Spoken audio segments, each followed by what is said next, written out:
served at the NIH for over 54 years, 38 of those as director of the National Institute of Allergy and Infectious Diseases. Over that period, I proved that I believe in and respect the value of legitimate congressional oversight.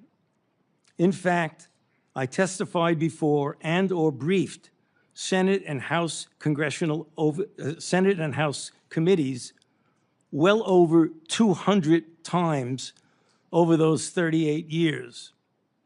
During and after the COVID pandemic, I have appeared multiple times for hearings in the Senate and the House, usually under oath, and sat for several days-long transcribed sworn interviews, answering questions about the very issues that are now the subject of this hearing.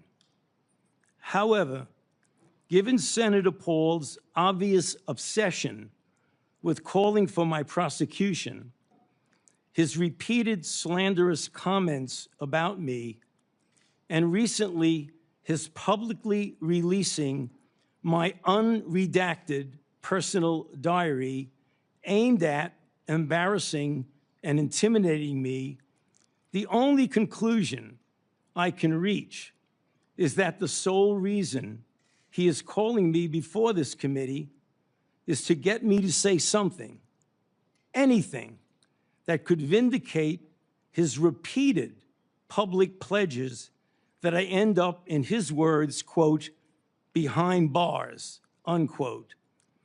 Any reasonable person who has followed his unhinged obsession with me would readily come to the same conclusion.